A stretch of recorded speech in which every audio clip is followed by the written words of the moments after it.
I'm just a one take Jake. I'm just gonna do it all. I'm just gonna do it all correct the first time. We have to introduce the show first, so we do have to introduce the show first. You're right. We're recording. Oh, we're recording. We're recording right now. Oh my god. Welcome to the show. It's episode 1 of Transition Game, the podcast that we've decided to start. My name is Katherine. I am an independent journalist in America. I mostly cover LGBTQ plus policy, but I am a lifelong hockey fan, and I've been watching the PWHL since the beginning. So I'm very excited to share my thoughts. I'm Theo. I am the co-host. I'm a graphic designer and media producer. I currently work in pro hockey, so hockey's kind of my life right now.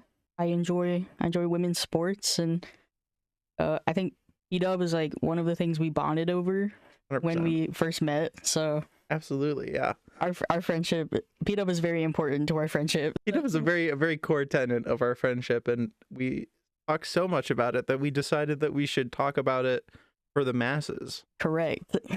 Which is awesome. So very excited. We're here. You can find us on all of the major social medias. We're on TikTok, Twitter, YouTube. We'll be on Blue Sky here pretty shortly. Instagram. We're getting everything. We're getting everything in motion and rolling. There'll be a Patreon pretty soon. I think you can set Patreon up to just be like free for it'll be free for a while. Yeah. For a while here it'll be free, but there will be bonus episodes of the show that you can find if you like what we're doing here on Patreon. And yeah, so very exciting. So I guess our intention with this show is to just talk about PW and women's hockey without a sort of filter. There's definitely a lack of filter in most of our conversations that inspired this show coming about. So I would not expect very neutral takes from us. We're both very biased towards our teams. Oh yeah, who are your teams, Katherine? So my core team is the Toronto Scepters, Toronto Nation Stand Up. That's so unfortunate. It's really unfortunate. And I'm coming around on the New York Sirens. I like them a lot, but I'm also very interested in the expansion franchises coming next year. So we're gonna kind of see where it lies. But Toronto are my girls. And I'm excited for Detroit. Detroit's gonna be cool. Gotta rep the Midwest. Yeah. I'm a Montreal fan. But over this last season, it's been a lot of Ottawa charge for me. We got to see Ottawa play the Frost. In Chicago. That's a fun takeover tour game. That was an amazing game by Phillips. That was ridiculous. I've low-key been like a Phillips fan, and now like emerging as an Ottawa fan. Yeah, I think it's true to say for both of us that we do enjoy all of the teams in the league for the most part. Oh, but absolutely. We definitely both have our favorites, except not Minnesota. But I'm sure you'll hear about that throughout the course of the show. And nothing for Minnesota. I'm so sorry, Minnesota Frost fans. I mean, to be fair, I was a Minnesota Frost fan when the league first started because, you gotta rep the Midwest. Yeah. But they betrayed me. They betrayed us. They betrayed everybody. They became evil, and that's sad. The Vegas Golden Knights of PW. Well, we'll get into it, but now we have the Vegas Golden Knights of the PWHL as of today. So what do we want to hit first? So we're going to talk about a lot in this episode. In the last week, we've had kind of a ridiculous amount of news and things happen in the PWHL. We just got through the first round of the 2026 Walter Cup Playoffs. So we're going to talk about both of the semifinal series, Minnesota versus Montreal. And then later we will talk about Boston versus Ottawa. And then we're going to talk about the new expansion markets and kind of what is going on there. So how much of the Minnesota and Montreal series did you get to watch? I missed the first, I think, 3 games. Okay. I think I caught the last 2. Cool. Okay. I watched this series with a close eye because Montreal is, I will say, probably the team I'm rooting for the most in the playoffs now that my teams have all been eliminated. And I'm sad about it. And, I mean, yeah, you gotta cope, though. Gotta cope a little bit. We did lose the mid-off to the the Ottawa Charge, but it's okay. So this series kind of had a little bit of everything for everyone. So we're gonna kind of go through I'll just go through quickly all of the game scores, and then we can kind of talk about what happened throughout this series, because there's a lot that happened in this series. It was a very, very full series of drama and all types of things. So game 1, Minnesota at Montreal. Minnesota takes the 5-4 overtime victory. It was just one overtime. And then game 2, only one, because in game 2, then we had Minnesota losing to Montreal 0-1 in 3 overtimes, with Poulin getting the overtime winner there, Captain Clutch. Game 3 was Minnesota losing again 1-2 against Montreal in regulation back in Minnesota. Game 4, Minnesota takes the win on home ice 3-1. And then game 5, they go back to Montreal for a do or die. And again, Marie-Philippe Poulin gets the game-winning goal right at the end of the third period to send Montreal to their first Walter Cup final. If she doesn't like being called Captain Clutch, she needs to stop doing clutch shit. She should stop scoring so many game-winning goals. She leads the league, I believe, all time with like 12 game-winning goals or something like that. Yeah. It's ridiculous. Girl, if you don't like the nickname, stop doing it. I don't know. Stop being good. But yeah, this is a pretty interesting series. I think especially kind of the expectation for both teams going into the series, because Montreal was, I want to say for the second year in a row, the number 1 overall team. Were they last year too? Was that, am I correct in saying that? I believe so. I know this year they were technically tied in points against the Fleet, but they had the tiebreaker win for more, I think, regulation wins.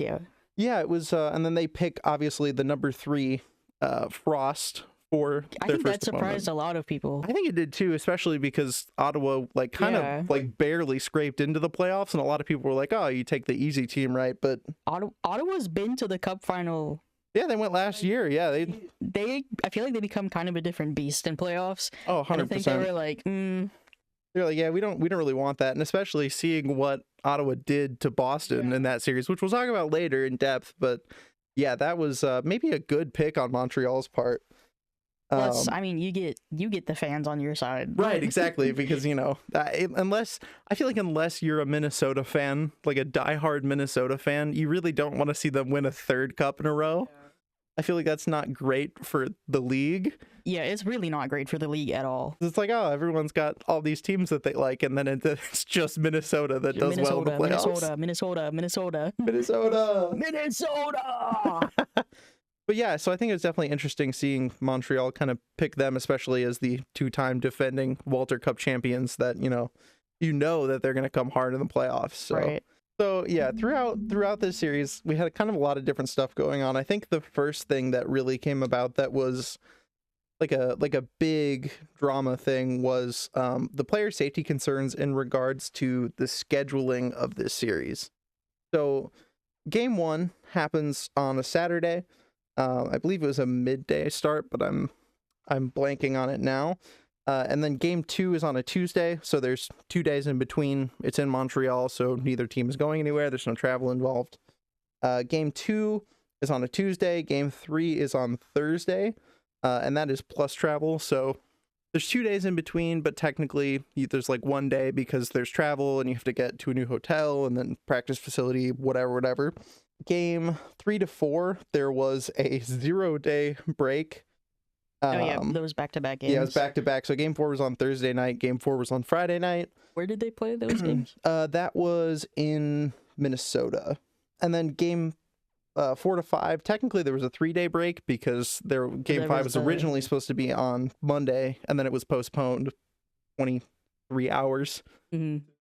Plus, there's, travel involved in that too. Right. And then you had players on the Montreal side that were sick with something. Yeah. And it was definitely evident that those players were sick before that, the day of game 5, but we'll get into that in a little bit. So it's about a 2 to 3 hour flight from Montreal to Minnesota. It's over 2,000 kilometers. I think the big concern here, and there was, the pressers after, I think, game 2 and 3, where Taylor Heisey had said that this was dangerous scheduling from the league, and it was something that, was kind of unfair to both teams here, especially seeing on the other side there was a 6-day break between games 2 and 3 for Boston and Ottawa. It's just kind of something where you have to wonder, is this a dangerous precedent that the league is setting for future years or for future series in the playoffs that have a longer playoff distance? We're looking now at teams that could potentially have to fly from Vegas to New York if there's, a playoff series like that in the future. Let me gather my thoughts here. Could have written this down. Even I'm not prepared for the show I'm making. Totally agree. It is dangerous, like medically, for players to be playing these like hard playoff games back to back, especially. Brutal. That's brutal. I will not take that away from them. I'm not gonna pretend like I play hockey and know what it feels like. Also, sometimes teams are just far away from each other. Yeah. I will not excuse the P-dub for like the back-to-back nights. Yeah, I thought that was pretty egregious. That's brutal. On the other hand, from somebody who works in pro hockey but does not work for the top league, sometimes you have to work around what the venue has available. Sure, yeah. Unless you are the NHL team, you don't get preference. Oh, yeah. In your home arena. And Montreal and Minnesota are sharing their stadiums with the Wild and the Habs, who are in the playoffs still. Right, exactly, yeah. And I was going to say I think the reason for that scheduling was because the Wild was at home, I think, during that same week. Sometimes it's just kind of the way the dice lands. I feel like in this situation, the league is not really at fault here. Right, yeah. Sometimes it's just the way it happens. Yeah.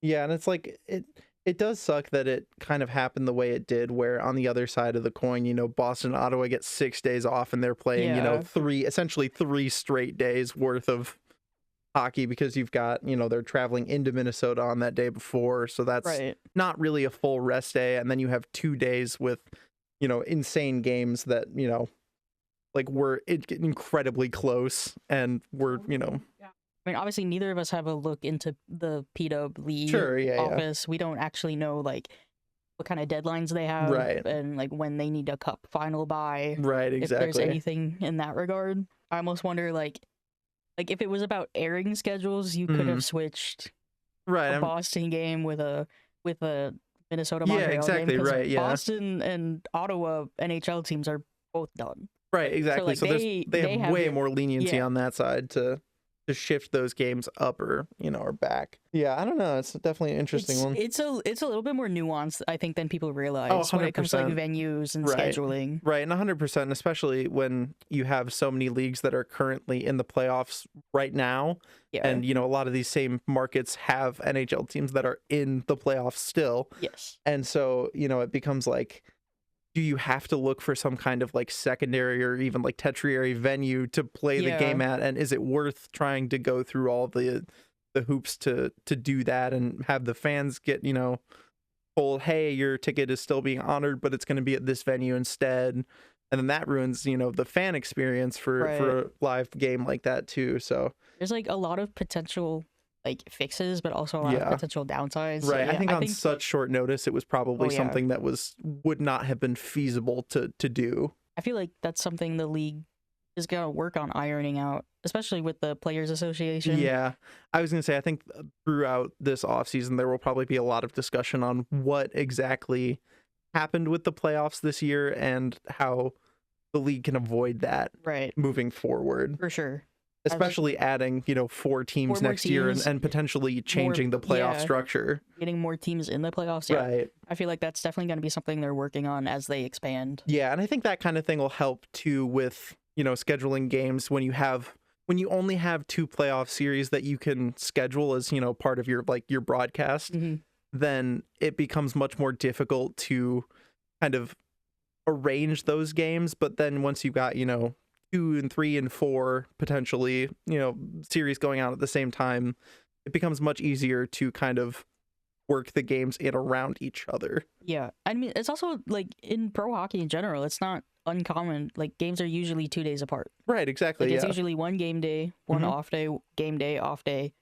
Yeah. And, right. And last year, brutal for Edmonton and Florida. Literal opposite sides of the continent. Yeah. And they're having to travel back and forth to each other's home venues. Right. And that's, that series went 7 games too. So it's like, it's not saying that, it's a good thing. Obviously, Oh, I yeah. think those players deserve rest too. But Absolutely. so I guess we'll see what the league does about it as time Yeah. goes on. Yeah, I think it'll be something that'll be kind of interesting to keep an eye on and see if there's any thoughts about that going into next year, about, you know, how we can potentially protect the players a little bit more, just because like that's so much It's a lot of hockey. that's so much hockey, and not then a you're lot of traveling, sleep, right, but and you're yeah. traveling, so then it's really not that much sleep either, because you're, you know, getting on the plane. It's not that long of a flight, so you're getting off the plane. Sleeping on a plane is Yeah. not sleeping, Right. So at least for most people. yeah, and especially, you know, there's all kinds of stuff going around in airports right now. So Oh, gotta get the hantavirus. the fact that they even had to say in the postpone announcement that That they were it like, wasn't a hantavirus. oh geez, we're gonna end up right back where we were with COVID. More time to yap, I guess. I guess. No takeover tour though. No takeover. The only thing taking over is hantavirus. The only thing taking over is the Republicans and the Oh Capitol. no.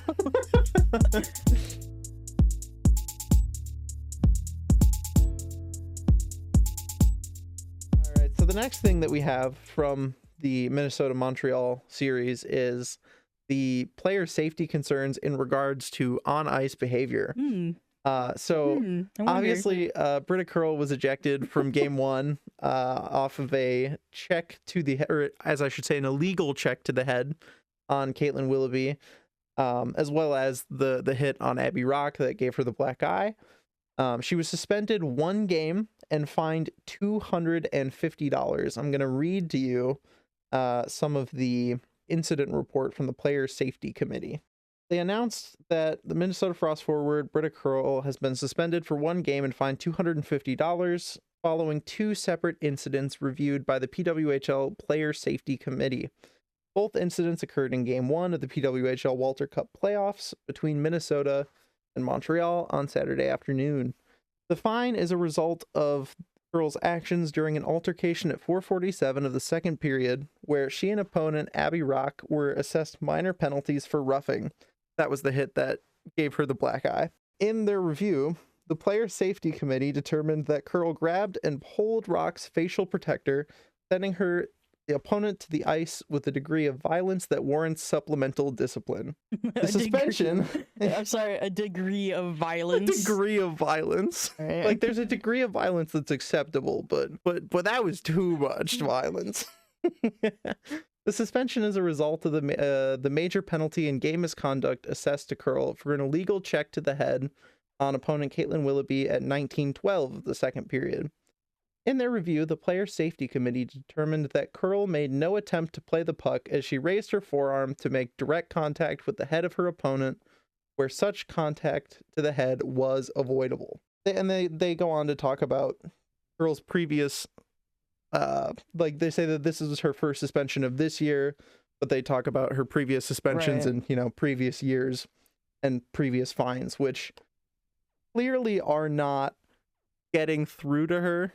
And it's not to say that Curl is the only player that has, you know, ever hit somebody in a way that was intentional, but like Curl is doing it often enough now that I think I saw a statistic the other day that was comparing her to Marchand, that was like, Marchand is the leading, you know, Yes, like, he leads the NHL, I think, in history in like suspensions. yeah, and she's on track to break his record in like a season and a half. Yeah, And the season has only, or the league has only existed for 3 seasons now. yeah.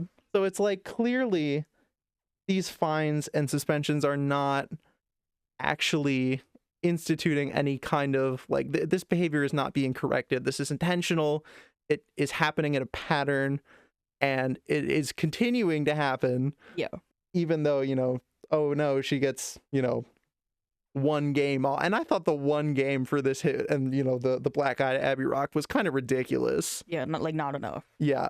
Especially in a playoff series like that, I feel like that should have been at least like a 2-3 game suspension. Yeah, I feel like if the league doesn't crack down on it, not even just Curl, but like I think dangerous hits in general, you're kind of breeding the environment for vigilante hockey. Yeah. It's like if Curl lays a hit on Abby Rock, but later the league doesn't do anything about it. Right, and they're just going to do it guess again. what's gonna happen? Guess what's gonna happen next game? the Montreal players are gonna go after Curl. Right, exactly. And it's been very evident that that is exactly what happens. I mean, especially we saw in the later games in this series, anytime Curl was on the ice, it was like the fans didn't like it. The players obviously were trying to hit her more than, previously. And Yeah. I even like to play, like, not playing devil's advocate here, but like looking at it from the perspective of a Minnesota fan, maybe someone who just like doesn't care about Curl. Right. You have to worry for her own safety as well. Oh, yeah. To a point, Right. because you're gonna have people, you're gonna have other players targeting her, like wanting.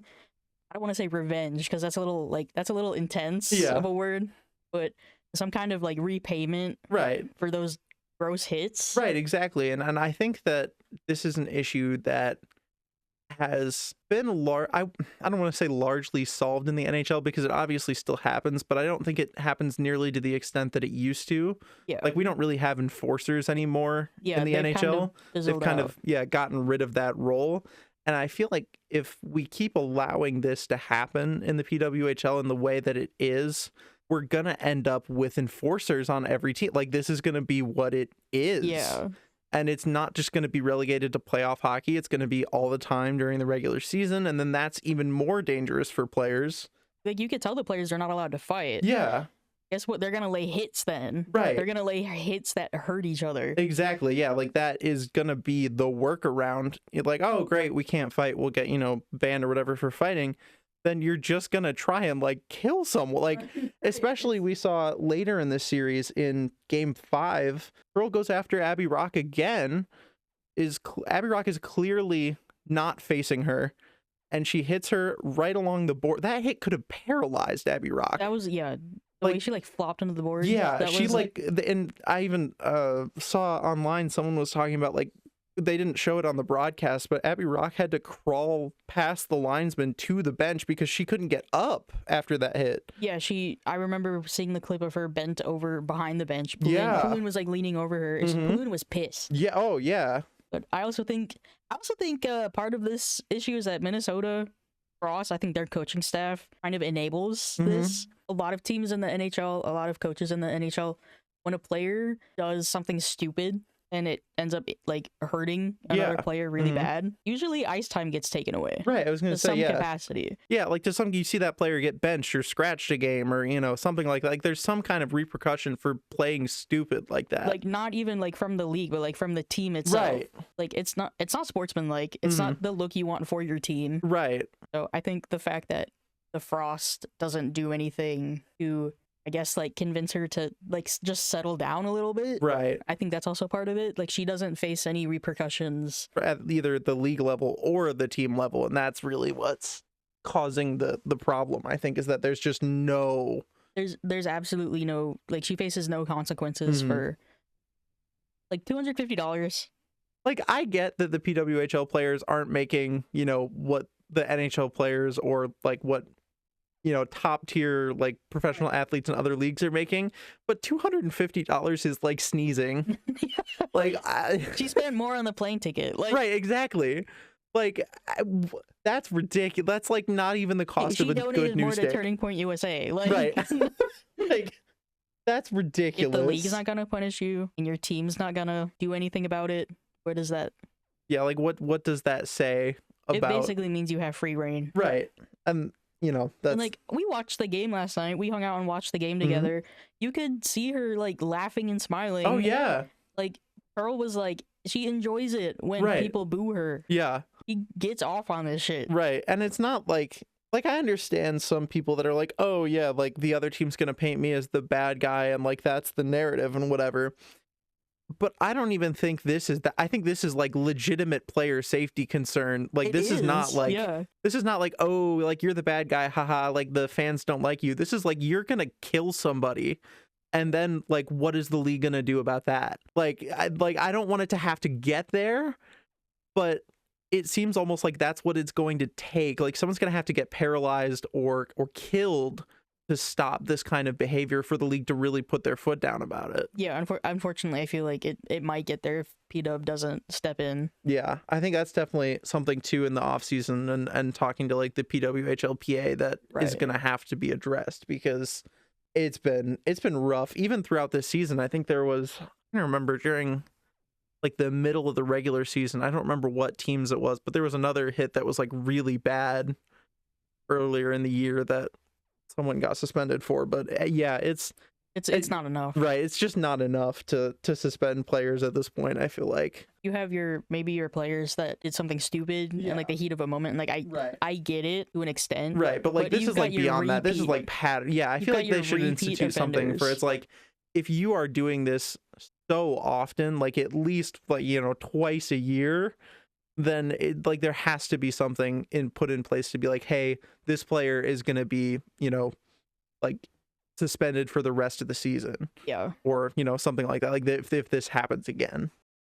So the other thing that we had in this series, apart from player safety concerns in regard to on ice behavior, was player safety concerns in regard to illness and player well-being, which we kind of touched on a little bit already in the scheduling section. But originally, Game 5 of Minnesota and Montreal was supposed to be played on Monday night, and about what was it? It was like less than, I texted you right when it happened. It was like less than 2 hours before puck drop. I was getting ready to like leave work early so we could watch the game, and I get this text and I'm reading it. At first it was the French one. I was like, what is this? What is this?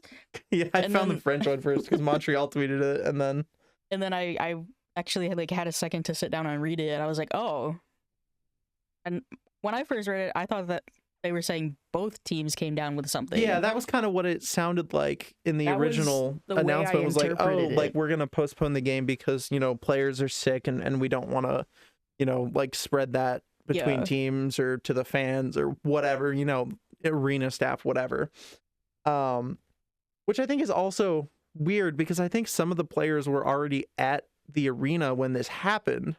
I heard that the league told the media before they told the teams. Yeah, it was like 30 minutes between. Like a report came out that they were going to postpone it like 30 minutes before the players even knew that it was being postponed.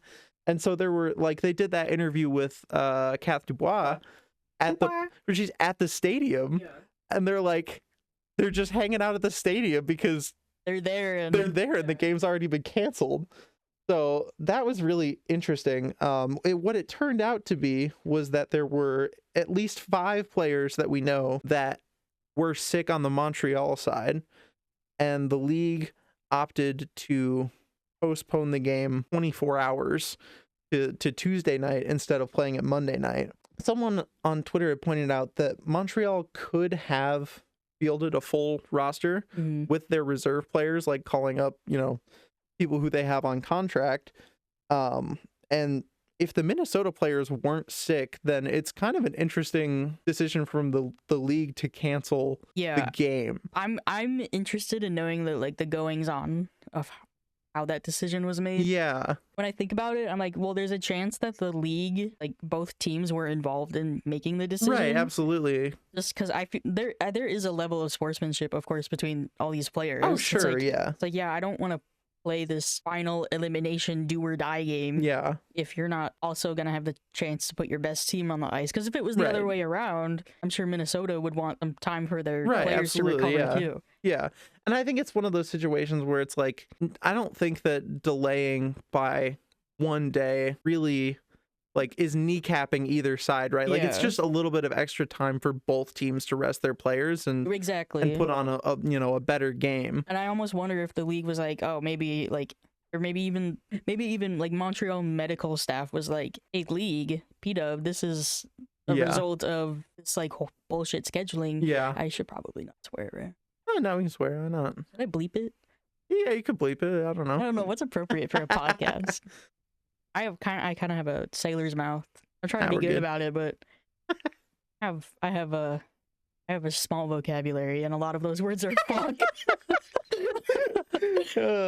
But yeah, I wonder if the league was like, all right, we admit this was a bad on our part. We'll give you guys an extra day to rest. Yeah, I wonder if that had something to do with it too, just because the players were like so dead at that point. It's just essentially they've played like 4 games worth of hockey in the last like 4 days. This is all speculation. Like, 100%. Yeah, I mean, we don't know anything for sure, but you got to kind of wonder, like, with a decision that comes that late, if it was really just, either the medical staff or the league just kind of realizing that they're fucked up a little bit, and then, choosing to maybe try and right that wrong. Even like the fan reaction on both sides, people were very upset on both sides to be like, oh, like it's just one team that's sick, and then people are quick to point out like, oh, we would have never gotten the Michael Jordan flu game if they hadn't played while he was sick, or there was like someone had pointed out, I think the Panthers had to play with like 17 people at one point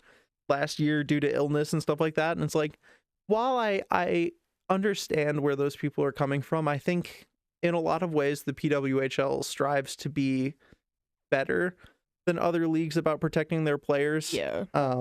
Obviously, like with the conversations we've just had, that doesn't always come to fruition, but I think physical is not where their like mental other protections are. Yeah, absolutely. And I think this is kind of one of those things where it could have just been that the league really wants to make sure that we're protecting the players and not like making them play so much to the point where everyone is playing through massive injuries and sickness and whatever. Also, through the playoffs, logistically, the men's pro teams have pretty much unlimited access to prospects. 100%. Yeah, there's far less people that they can bring up in the PWHL right now, just with no farm system yet. Exactly. I think that kind of wraps up everything we had on Minnesota and Montreal, unless you had anything else particularly you wanna take a victory lap to gloat. Oh yeah, my Montreal, I love them. My goat, Cat Dubois, pulled in with that beautiful goal last night on the power play. That was disgusting. Oh my gosh. Yeah, that was a really good goal.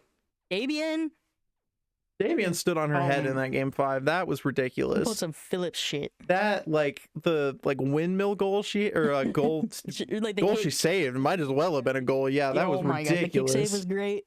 Laura Stacey Hattie, first playoff Hattie in league history. That's my goat. That's wife of goat. So also goat. Goat squared. Goat squared. They did break up the wife line in game 5. However, they did put someone even more gay on the wife line. So I guess that's I think somebody, I can't remember the name of the account, but they tweet a lot and I really enjoy their content. But it was like Montreal Victoire has set a record for gayest line. Yeah. The record was previously held by Montreal Victoire. Oh, man. You love to see it. So I'm very excited for the Victoire in Montreal. Montreal, I feel like, is always going to have a big hockey heart. Yeah. Like, they're an important hockey city. Oh, 100%. Yeah. I think it's huge that Montreal finally gets a shot at the finals. Yeah, I mean, God knows the Canadians have not been doing it for. I mean, they're getting there. They're definitely getting better. The fact I think that they're getting both teams closer. are in the playoffs at all. I feel like it's. That's good things for Montreal. It's a good year to be a Montreal fan. Good for them. I'm happy for Montreal. Yeah. I will never say that again. By the way.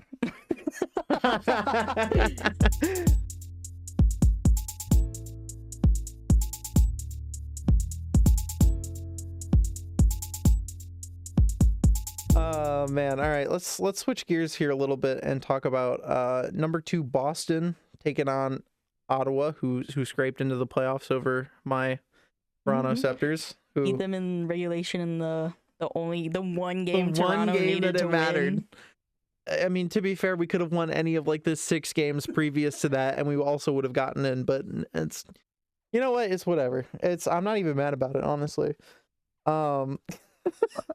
Ottawa takes down Boston here in big upset in 4 games for most people. I think definitely for most people. If you were not really following Ottawa throughout this year, which honestly I would not even be surprised, because for a lot of the year Ottawa weren't really doing anything. Yeah, they're kind of up until the back half of the season. They really just started cranking out overtime wins every other night. They were huge overtime merchants. Yeah. They may not be able to win in regulation, but the combination of their 3 They're 3-on-3 in Phillips. It's like just ridiculous. Yeah. And especially even when we saw them in Chicago, the takeover game, that game went to overtime. And it's just the way that they can rotate their players in overtime, and they just have such, like, anybody on that team can get a really good look in overtime, and the game's over. Especially with Phillips backing them up as strongly as she has all year. I love Phillips. Oh my gosh, what a fantastic goaltender. National treasure, Gwyneth Phillips. Good Lord. I was excited. I was super excited for this matchup just because Phillips and Frankel, their matchup. Yeah, absolutely. I mean, Frankel's been cranking it out all season. Frankel has been phenomenal for the Fleet all year, and so has Phillips. And I mean, the two of them were the tandem for Team USA at the Olympics. That was like my favorite thing. Is the fact that these goalies who they played together in college, and then our national goalies together.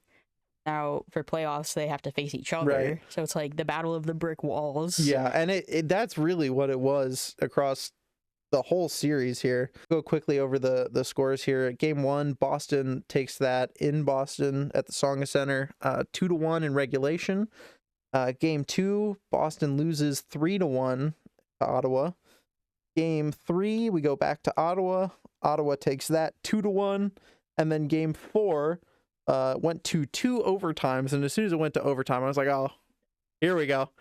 I think you texted me after second overtime started, and you were like, "I'm gonna throw up." Yeah, it was. Oh, it was ridiculous. Yeah, we'll definitely get there. Yeah, this was a fantastic series, kind of all the way through. The thing that really shocked me, and I think if you watched a lot of Ottawa during the regular season, this might not have shocked you as much. But for more casual fans, or people who are just watching for the playoffs, it really looked all across this series like Ottawa was not in the game, like at all. They were constantly getting outshot. They were constantly stuck in their own zone. Boston had a lot of zone time and pressure throughout this series, and the shots on goal really reflect that. In Game 1, Boston outshoots Ottawa 28-18. In Game 2, Boston outshoots them 31-21. In Game 3, Boston outshoots them 37-22. And then in Game 4, the double overtime game, Boston outshoots them 46-33. That is like unfathomable. Absolutely brutal. Especially from the goalie perspective, because like if you look at that matchup of, Frankel against Phillips, Frankel is having to do a third of the work that Phillips is doing in this series, and Ottawa still comes out on top in 4 games. That is unholy from Phillips, and the quality of the saves too that Phillips was having to make in this series was just unreal. They had her spinning in circles. Yeah, this was truly, I think if you're gonna give like the MVP performance to anybody on this team, it is absolutely Phillips for this series win, because wow, the defense in front of her was horrible. Ottawa's offense, they have good offensive players, but I think getting the puck out of their own zone and the how you say transition game. I see what you did there. Of Ottawa, I feel like you cannot have good offense without good defense, and Ottawa does not really have good defense.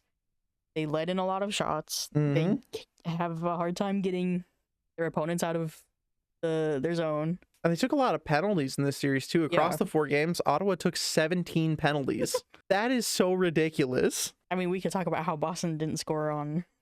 They scored 1 power play goal in this series, Boston did, on 17 opportunities.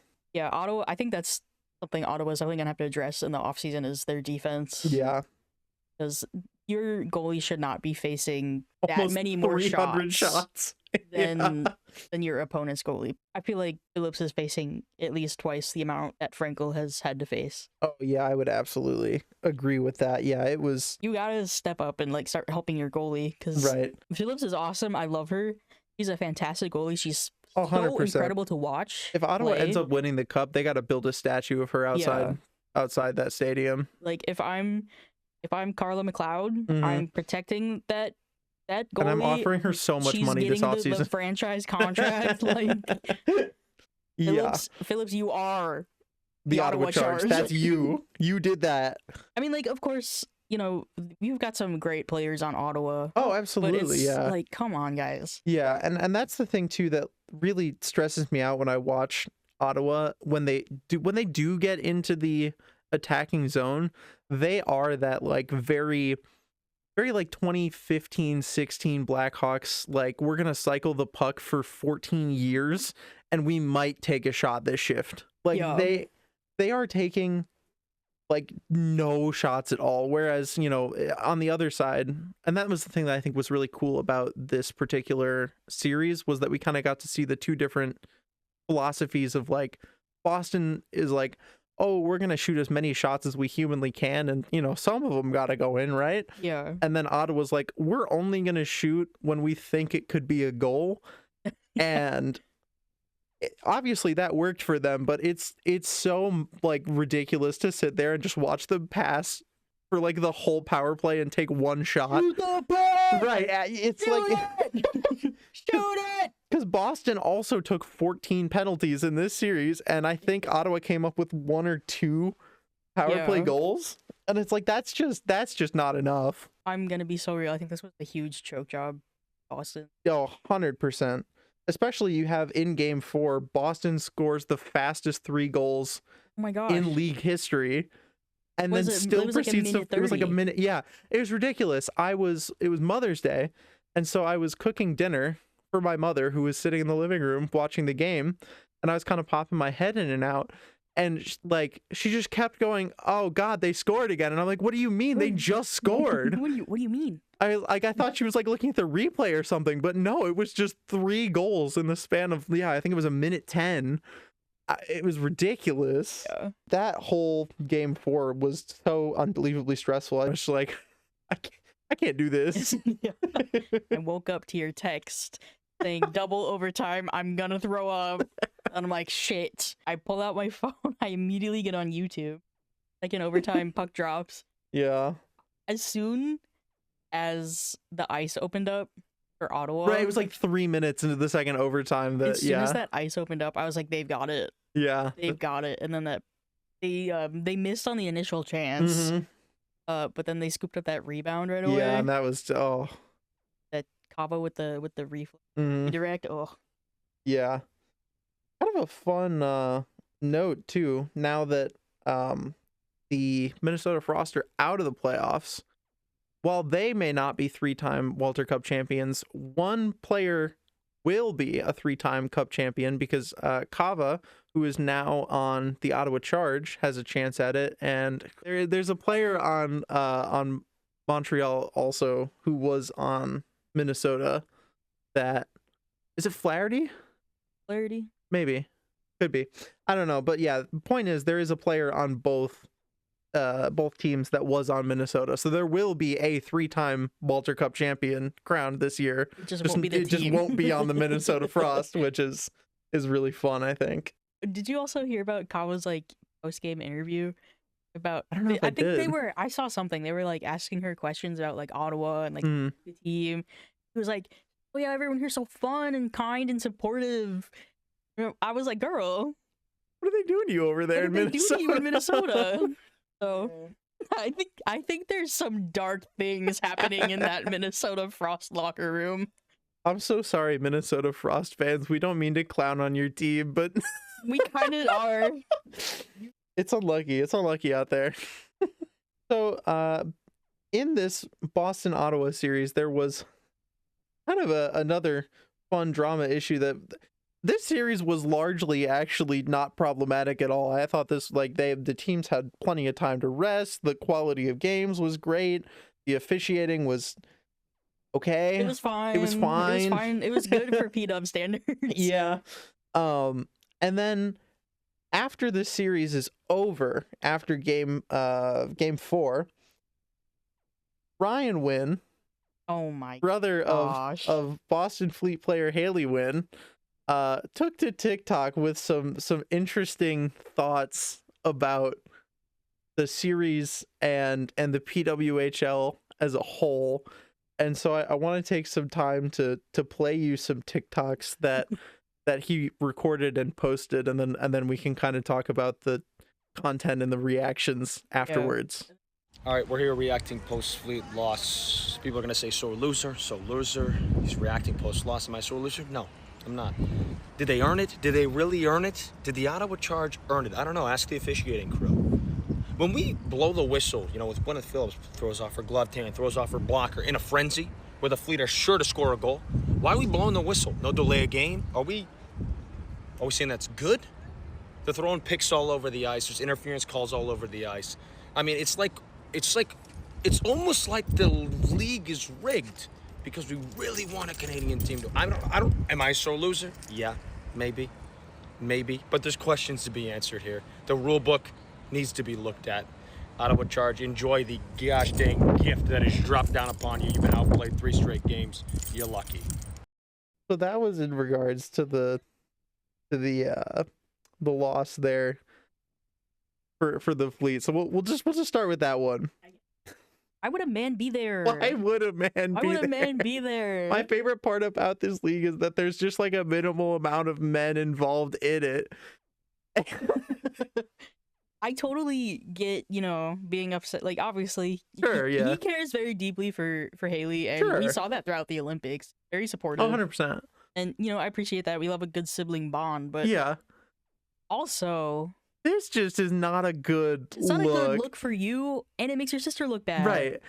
Like immediately going to, I think the league rigged it. I don't know. And I'm sorry, but if we look at the league media all season, they would have rigged it for Boston.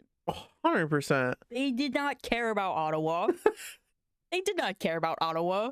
They've been hyping the Boston Fleet up all season, all year long.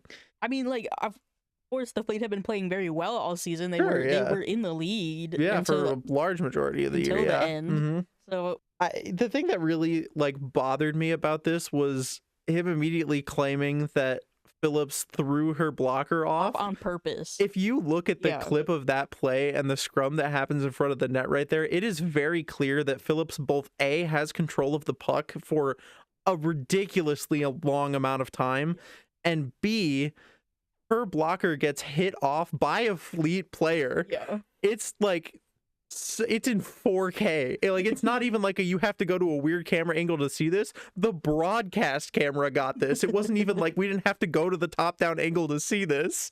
It was so ridiculous to me that he's like, it's crazy that she's just throwing her glove off, and I'm like, delay of game. So, right. Yeah, sore loser. You are a sore loser. Yeah, that was ridiculous. I think this was just poor officiating in this moment from the refs, because it's so clear for a solid 5 to 10 seconds that she has the puck. And the refs are just not blowing the play dead. Like, they're just letting all the players fight in the crease. And I don't remember if it's this play or another play shortly after, because also in game 4, Phillips got her glove ripped off, like her catcher, and proceeded to go be Italian at the ref about it. Oh my God, that cracked me up. But in that clip too, it's like her glove is gone for like a solid 4 or 5 seconds before the ref blows it dead. And that's also got to be a player safety concern here, because, dude. Listen, I'm not saying Phillips is not the most innocent goalie in this league. No, I mean, she took a penalty in this series for tripping. Come on. Yeah. What are we doing? 100%. And especially in that game 4, there were 2 or 3 times where there was nothing called, but Phillips absolutely got checked out of her own net. Yeah, it was not Boston's most disciplined performance. No.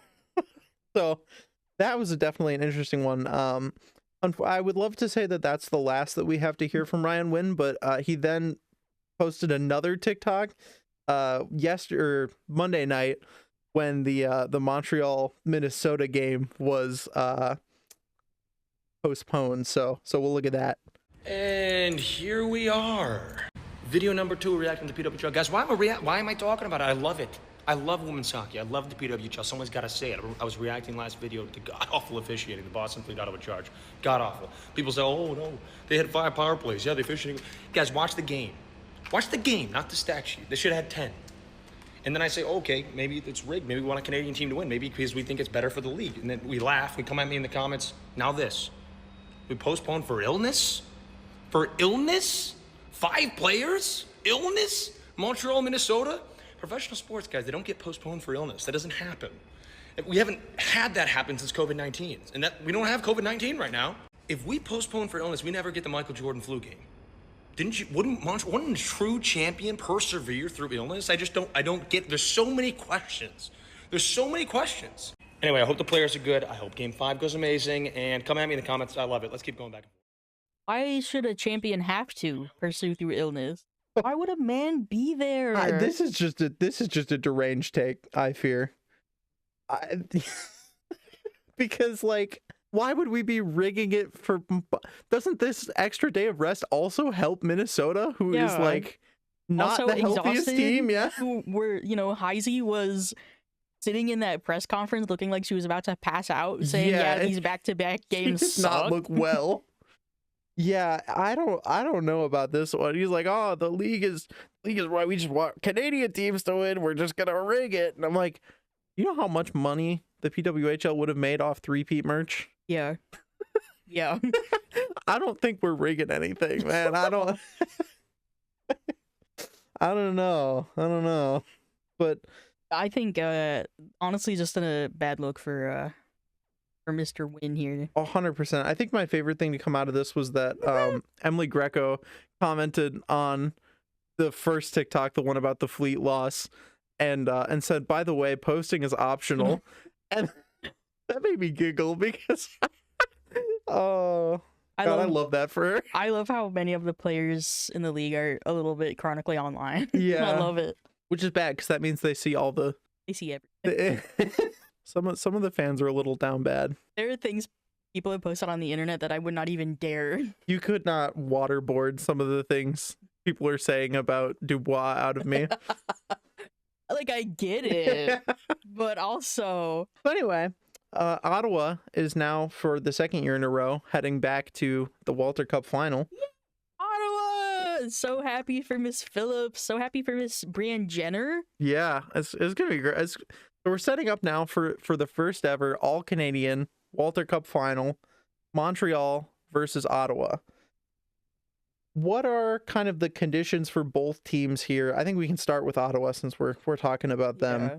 Like, what are the win conditions for them, and how likely do you think it is that they can actually take the cup here?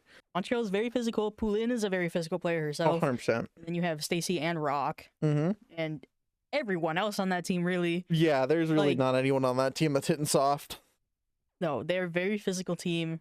Gotta beef it up a little bit. I feel like Montreal at both offensively and defensively. Yeah. Plus, Dabian, I feel like, is also a very underrated goalie. 100%. All year it was Frankel. I'm like, I'm like, Dabian's terrifying. Yeah, I would not want to be out there playing against Dabian. I will say that I think the saving grace for Ottawa coming into the cup final here is that Montreal kind of had to spend everything on the Frost. Like, Poulin's clearly not at full strength. Injured. Yeah, Poulin's got like one working leg. Half the bench is sick. There's like Rock still has a black eye. Rock still has a black eye. They like broke her back, yeah. Exactly. Yeah. She probably took a pretty bad hit there. So I think that if your saving grace, if you're Ottawa here, is that Montreal is not coming into this series at 100% or 80%. They're coming in at like 65% and like a dream. Not to say that spite won't take them the rest of the way, but I think that having to dispatch the two-time, defending champions in round one really kind of took a number on that team. For sure. And especially with the scheduling of that series, like we've talked about, I think that they are going to come into this pretty gassed. Yes. So I think, I fully agree with that. A good take. I like 100%. I think on the opposite side, though, if you're Montreal, you just dispatch the two-time defending Walter Cup champions, and that's got to be a pretty big high to ride for them. So I think, there's... to be gassed or gassed up. Right, exactly. I think it's kind of both because, like, obviously, they are dealing with a lot of injuries and, players are sick and players are tired. But also that has to kind of be like, hey, well, especially coming in as the number one seed and, like, getting your pick and then being able to follow through on that. Yeah. I think, and being the first team in league history to actually do that and win from the higher seed position, I think that that's gotta give them some fire to go into this and really give spend everything they've got left in the tank. I mean, also Montreal they're not new to out. Oh, 100%. Yeah, I mean, Poulin was out for what? Poulin and Ambrose were both out after the Olympics, right? And I think they've had somebody missing from their lineup. I think for most of this. Yeah, and I remember correctly. Actually, their all of their win percentages and whatnot were higher without Poulin in the lineup, which is terrifying. So, I mean, double-edged sword, really. I mean, I don't want to see Poulin selfishly. I don't want to see Poulin playing permanently injure her. Oh, 100%. Yeah. No, let's take it easy. Right. Yeah, we could win again next year. Right. I think honestly this is going to be a great, regardless of if you're a Montreal fan or an Ottawa fan or just a fan of the PWHL and women's hockey in general. I think this is going to be a fantastic series, and we're going to get to see the first ever Canadian Walter Cup champions. So first Canadian championship in long, how many years has it been since a Canadian team won the Stanley Cup? Was it like 30 something, right? Yeah, I think it was 80s.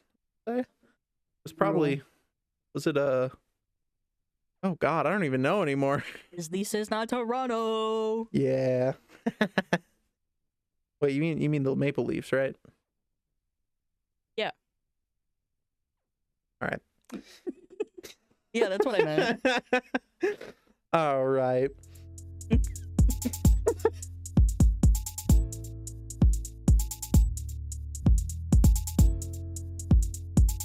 God, what a week.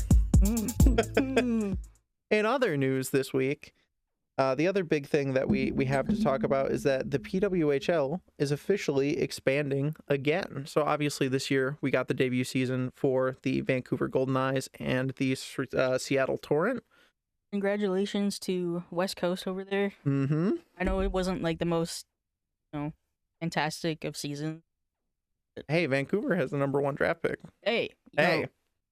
AK Harvey, you are a Vancouver Golden Knight. That's you. That's all you. I and feel like you guys have nowhere to go but up. Oh, 100%. Yeah. I think and honestly, we got to watch Seattle this year, a takeover game, and I thought that was a really fun team to watch play. Even if, they didn't win necessarily a lot of games this year, they played really good hockey. Yeah. And I think that give them, a couple years. Yeah, settle in the lines and build 100%. up the roster a little bit. Yeah, and that's kind of something that I think is interesting about expansion across the league, because I think a lot of fans were disappointed with the expansion teams this year because they didn't perform as well as the teams that have been in the league. Right.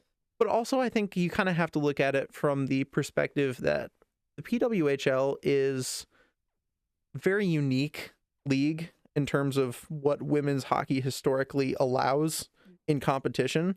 Like, most women's hockey is not quite as physical as the PWHL is, or, allows their player to be. Oh yeah, if anyone watched the Olympics, you could see the huge difference between my countries, goodness, yeah. too.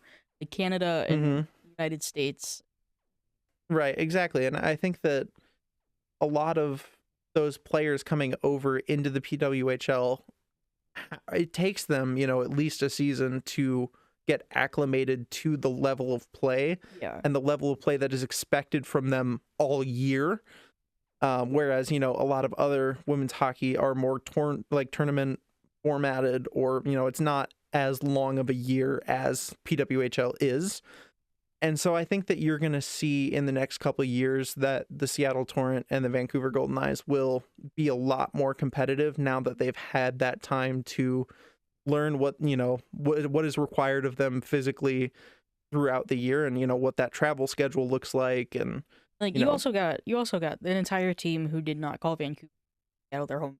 Right, exactly. So it's living somewhere new. Yeah, you're playing pro sports in a new place and a completely new absolutely. team. And I think we'll see the same thing from these expansion teams that are coming into the league next year. I think we're going to see it'll take, maybe a season or two for those places to really get acclimated. But then once they're here, I think it'll be off to the races. Entering teams, we have 3 so far. So Detroit was announced last week. Yep, Detroit was announced last week. They become team number 9 in league history. They had over 4,000 season ticket deposit requests within 24 hours of them being announced. Period. Love to see that. I love to see. I'm so excited for Detroit hockey. They are hockey town. Yeah, and I mean they killed their takeover tour games. I think they broke the like the attendance record. I think both times. Yeah. Yeah. It's Hockey Town, USA. Like you have to put a team. Absolutely, yeah.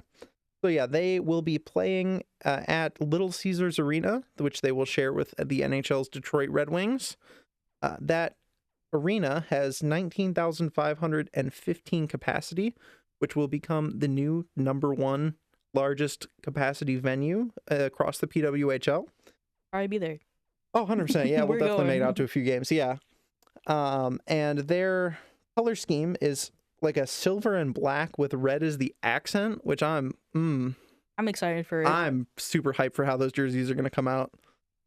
We'll see if they go, because metallics can sometimes get a little iffy. See, what I'm imagining is like an LA Knights, hello, LA Kings kind of jersey style, but like with like a red highlight. I think that would look crazy. I feel like they picked good colors, and the branding that comes out of it. If they don't lean too hard into a metallic fabric, I think they can't go wrong. Yeah, I think those are going to be really, really good. Honestly, it almost kind of makes me think of like the Blackhawks thirds, like that kind of like the black and red. Yeah, I think that'll look really I love nice. The black altar. Yeah, those are going to be good. So Detroit officially joined, and then today, I think just this morning, at the time of recording, in about 2 hours, we're getting the official announcements for both Hamilton and Las Vegas. We'll start with Hamilton. Less exciting. So here's the thing. Okay. PWHL Hamilton, I'm quite excited for as a Toronto fan. Okay, well, here's the thing. Like, I'm excited about the fact that Hamilton itself does not have a NHL team. Right. I think this is the first time that PWHL is going to a non-NHL market. However, okay. You have Toronto and Toronto to Electric Boogaloo. Like, what are we doing? So the thing is, in between, shout out my geography nerds out there, in between Toronto and Hamilton, there's this big ass lake. I don't know if you knew about this. And it's really inconvenient actually to go from one side to the other. So a lot of fans from Hamilton are not going to Toronto games. When they did the takeover tour in Hamilton this year, 70% of ticket purchasers for that game were first-time PWHL ticket buyers. So there is a very large untapped market in Hamilton that is not being served by the Toronto Scepters. Okay. And also 15% of the league's players are from the greater Toronto-Hamilton area. So there is a large, like, this is home base for the PWHL pretty much. I think it makes sense that you're going to put two teams in kind of a close geographical range of each other. I mean, I think it will turn out good in the end. 100%. I think just the initial disappointment. Yeah, and I've definitely seen a lot of fan reaction that's like, oh, okay. Like, fine. But at the same time, you kind of also have to think about what we're talking about with, like, player well-being.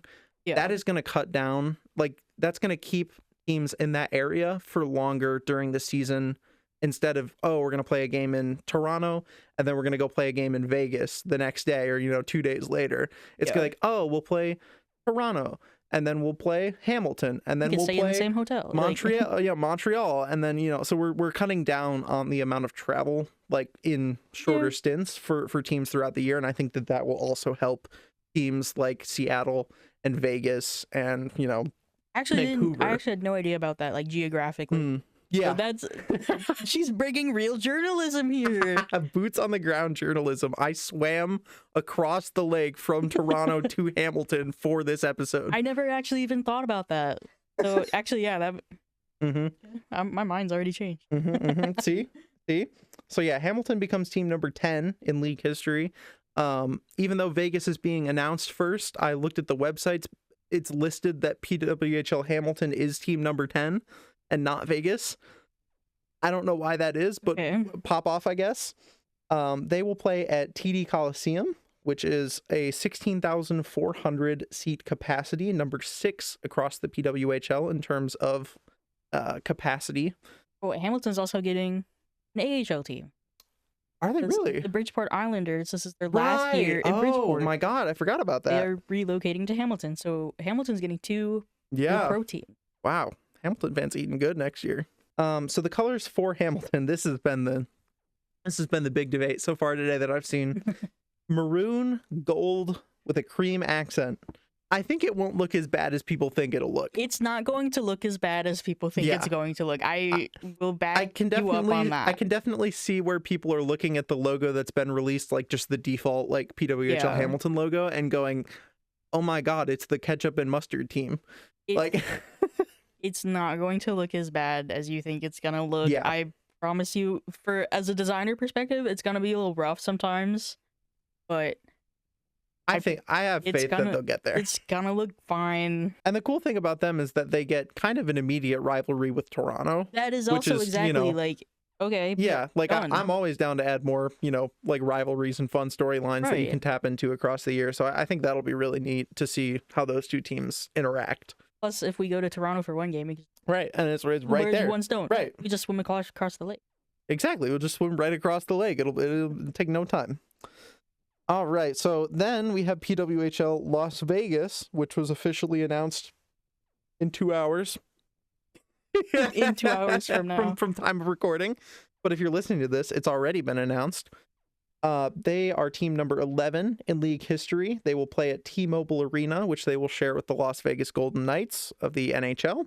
That is a 17,500 capacity, which will be number 3 across the PWHL in terms of venue capacity. And their colors are this like cactus green and like a gold type of deal.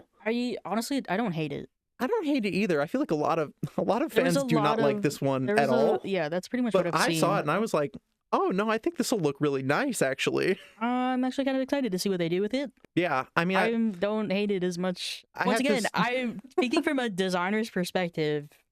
I think it's cool to have uniquely colored teams. 100%. Yeah. Like that green is not. It's going to show up differently on fabric 100%. and But digital. I also so can't. I guess I could be proven wrong. Yeah, but I can't think of another team that really uses a color like that yeah, it's once in again any sport. I think the color is fine. Yeah, I think it's I'm- great.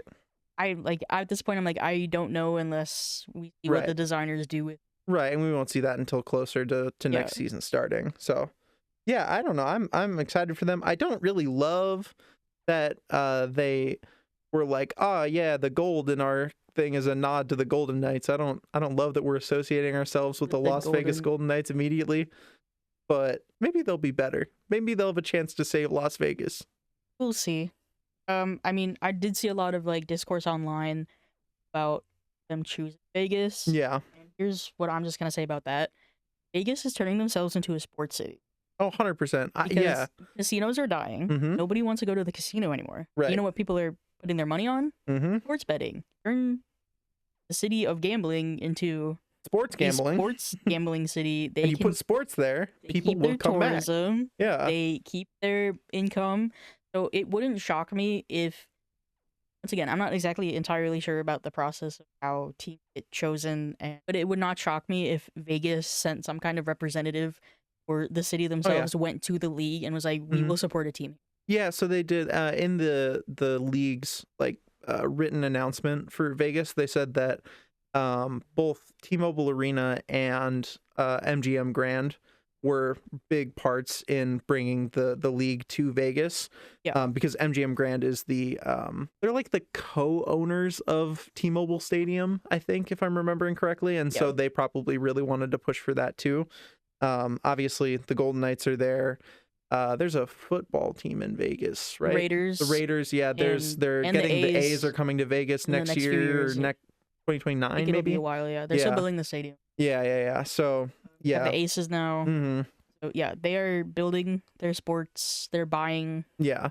They And want it. yeah, absolutely. And also to say that since the Vegas Golden Knights joined the NHL in 2017, that area has really, really rallied around sports and especially youth hockey. Yeah. I think in the written announcement for Vegas, they had cited that since 2017, girls and like women's hockey in Vegas has expanded by 600%, which is That's an insane number. that's just a ridiculous number. So yeah, Like, you don't like you think, oh, team in Vegas, what the hell? But Yeah. you like what you exactly what you told me about Hamilton. Mhm. It's like you actually like look into it, and it's right, like and it's like, oh, it makes a little more sense when you Yeah. actually look at like why they're putting it there. Yeah, no, I completely agree with that. So definitely super excited to see more from Hamilton and Vegas, and see who the coaches are going to be there, who's going to be on the staff there.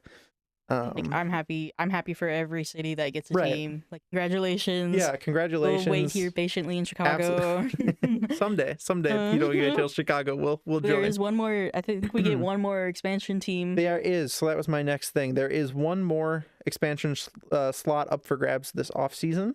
I had a list of teams because originally I was going to talk about, what are going to be the 3 teams other than Detroit, and then Vegas and Hamilton got announced today. So here's the potential expansion city list that I have kind of heard the most about. So Halifax has come up a lot. Hamilton, which obviously has now been confirmed. Edmonton has come up a lot. So is Winnipeg. San Jose seems to be the most likely right now. Oh yeah. That's kind of what it seems like the front runner is right now for the last spot is going to be San Jose. We've got Dallas, obviously Vegas, which has now been confirmed, is on that list. Denver, which did shockingly well at their takeover tour games. Shockingly, I was not surprised at all. I was a little bit. I feel like that was not a market I expected to be as popular for. Colorado, I feel like big hockey market. The Avs, I feel like, are always a good team every year.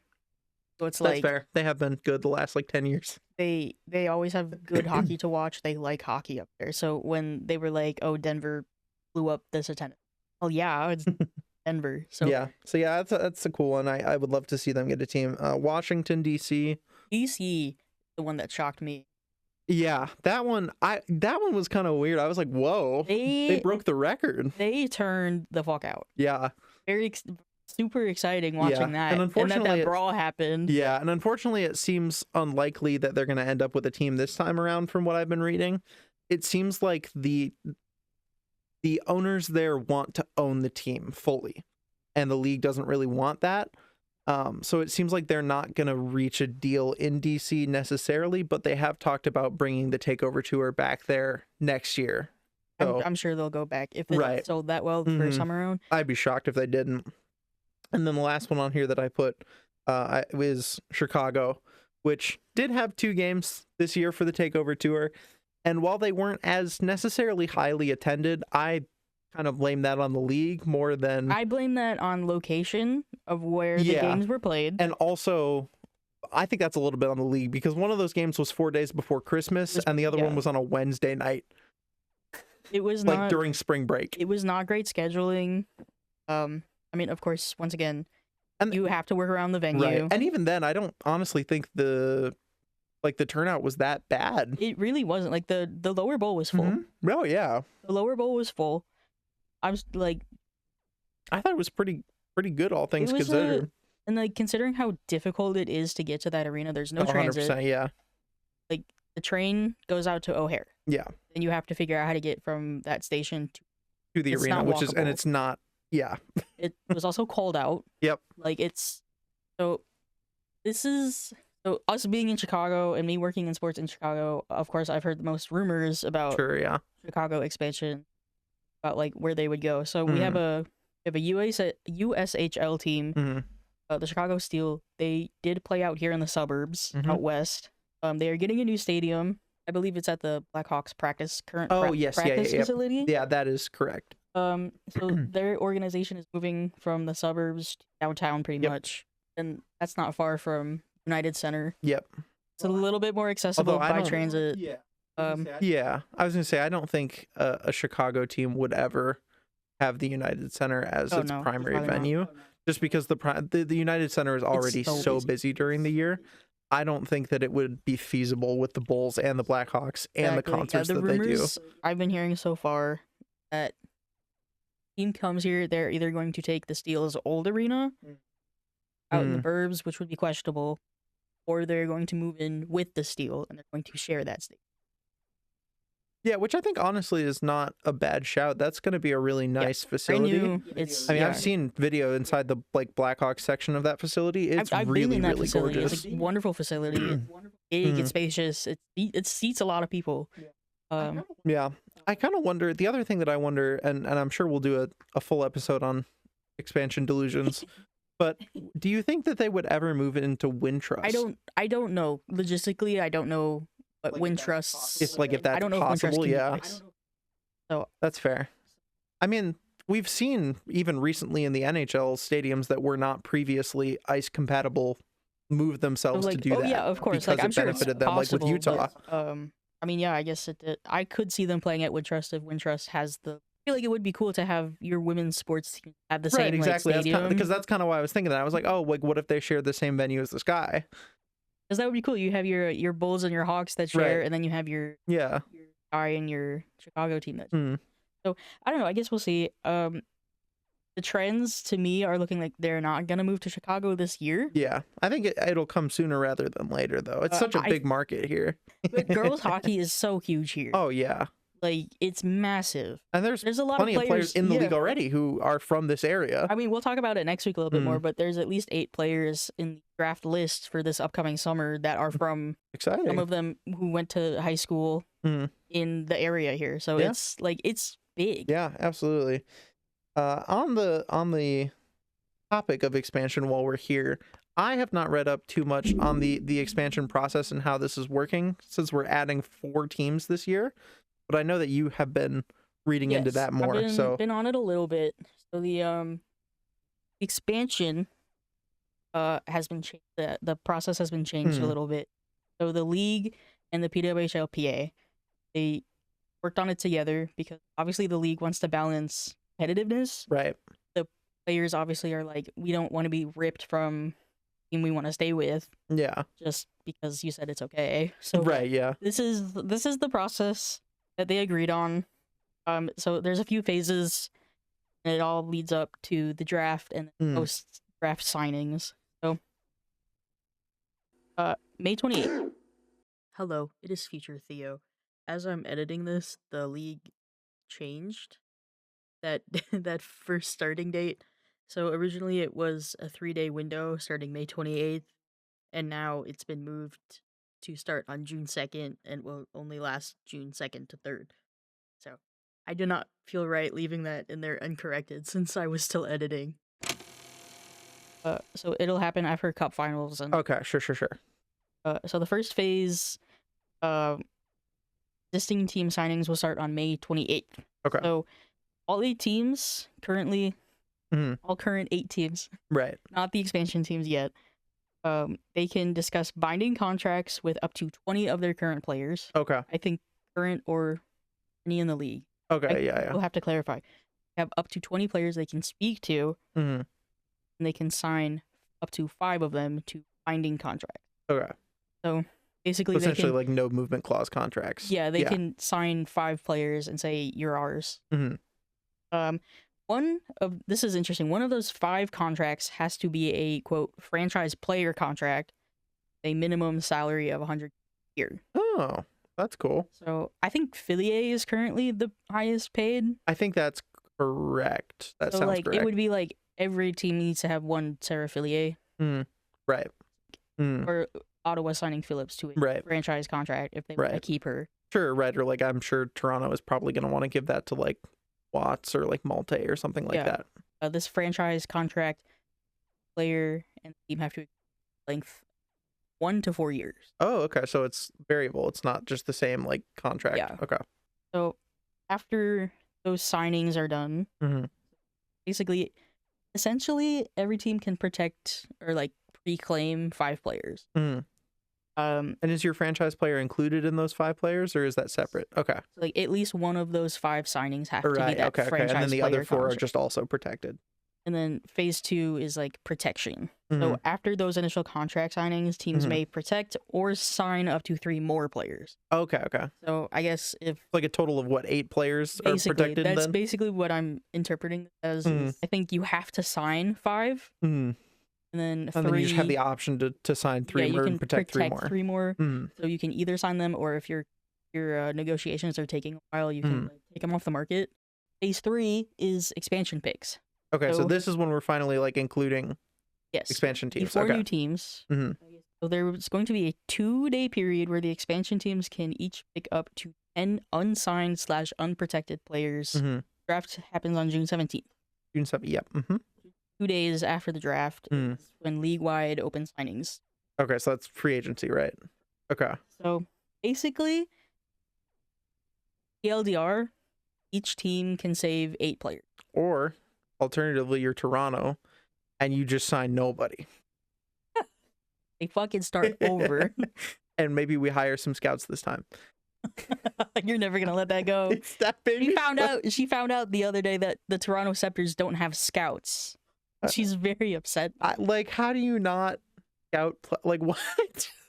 I get that there's not a huge farm system yet for like PWHL, but we're just looking at nobody. This makes so much sense for what happened to us this year. So we'll see. There's so have a little bit more power. Yeah, and I think is a good thing. I think it's hard as a fan to like a team, have a favorite player on that team, Mhm. and there's like how much of a risk that player is going to a different next year. Like, right, it's hard exactly. to, And then like, it's build- like, oh no, like, and then you get stuck with, am I a fan of this player yeah, or am I a fan of that team? right. And so then Well- it's like, oh well, yeah. So I guess next week we'll hopefully have heard who the 4th expansion Yes. franchise that will be joining us is. By the time next week we'll have some cup final games down. Yep. So we'll be able to talk about Cup Final and draft and We're gonna- expansion news. We're gonna dive and into the draft because over like 200 players or something. I saw. the PW released their list of eligible draftees. Ooh. So I started digging a little bit, but there's a lot to get through with that. Oh so- yeah. Well, thanks for listening. If you'd like to find more of us, you can find us on all of the social media platforms. However, if you do want to find more of us, you can go to our Patreon and watch the first ever bonus episode of the Transition Game Podcast, where we play PWHL on NHL 26 and complain. Make sure you check that out and come back here next week for more. Yeah. Thanks for listening, and we'll see you next week.